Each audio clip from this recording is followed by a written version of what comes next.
When President Putin showed the BRICS currency at the summit in Russia, the so-called West responded that all countries that support BRICS will become satellites orbiting Chinese interests.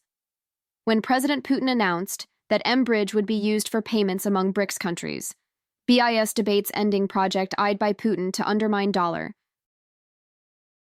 President Putin and Linux.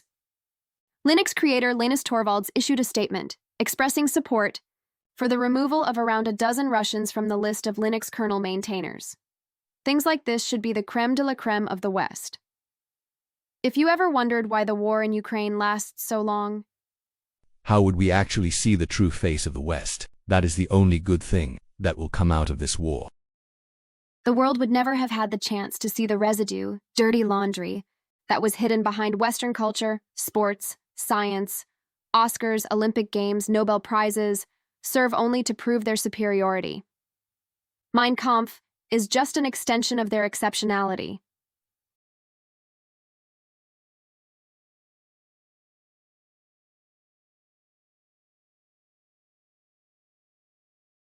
Nobel Prize winners 2022, 2023, 2024. I believe in American exceptionalism with every fiber of my being, President Obama told graduating cadets at the U.S. Military Academy. The BRICS countries will not introduce a common currency. So-called BRICS money. Why? How to prevent a weapon from going off in your house. Among the many answers that we can discuss, the simplest answer is that you should not have weapons in the house. The introduction of the BRICS currency will not change anything, apart from perhaps the rhetorical sense of pride. Here, we replaced the dollar. But when the euphoria dies down, they will see that their economies have the same problems that they need to solve, regardless of whether they are dealing with dollars or their currency. Hard work and reforms in all areas of the economy create better life, no matter what type of currency you use. The objective difficulties of development will direct dissatisfaction towards the currency, and with that, towards BRICS. The BRICS countries cannot and must not allow this. As for the currency, BRICS will offer the so-called consumer basket, which will be composed of about 100 basic products. How would that work?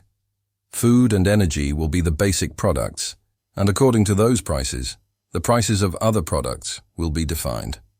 For example, the price of 1 ton of grain will be equal to 3 barrels of Brent, that will be equal to 1.5 tons of corn. Every product will be the currency for payment. The basket will enable the countries to determine where they are and what should they do to move in the right direction. In this way, they will determine the amount of printed money that will be in circulation and determine the strength of their currency. To be able to achieve this, they need a lot of dedicated work, a lot of reforms, and most importantly, is for the countries to practice economy. The system imposed on the world today is nothing but reckless robbery. It's up to BRICS to fix this. There is a belief in the West that so-called low inflation, from 1 to 2%, is allowed and even recommended in their economies, in order to make fine adjustments between demand, prices, and wages. Price increases are the cause of inflation, not pumping nearly $2 trillion a year into the world economy. That is only the visible part. The invisible part, those 2%, is between 5 and 10% inflation. Everything depends on whether it is 2008, the financial crisis, whether it is the COVID-19 crisis in 2019, war in Ukraine in 2022. 2% is mandatory. Forming its own payment system, separate from SWIFT, and introducing local currencies is a saving of $300 billion for BRICS. The compensation they pay for currency transactions, 30% of world GDP so far. No 2% inflation, no sanctions, no financing of Western armed forces. While there is a possibility that SWIFT will allow trading with some of new currencies, but leaving SWIFT provides the main messaging network through which international payments are initiated. These are rules, software, and protocols for fast and secure transfer of money from one bank to another. It is a romantic view of SWIFT.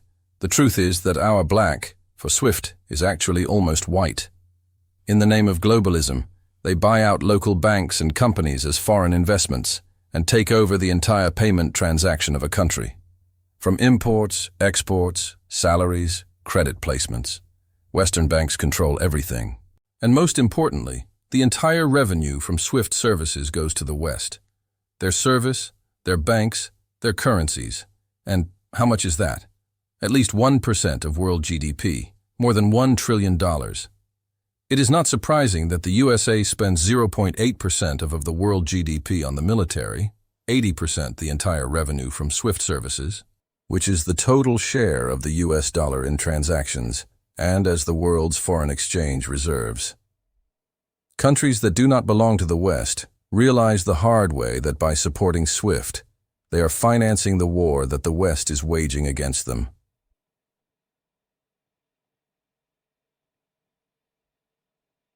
We can see that for 2021, the error between the calculated and adopted budget is 10%. For 2022, the error is 5.5%. For 2026, the calculated value is $908 billion, and $961 billion are requested. The numbers are too awkward to be random. BRICS already has the ability to form its own payment system independent of SWIFT. Each state will have its own internal payment system and connect with the states with which it wants to trade. There will be no costs to transfer from currency to currency, no pressures on who to work with, who to buy from, who to sell to. Much different from what SWIFT offers. There is no direct connection between the states, and if you are sanctioned, then you are sanctioned. BRICS has never said that it will not cooperate with countries with other payment systems, but cooperation on an equal basis. Is SWIFT ready and willing to cooperate? Some kind of deal with SWIFT, considering what SWIFT has turned into? There is not a single point of contact between the two concepts, except for the war option.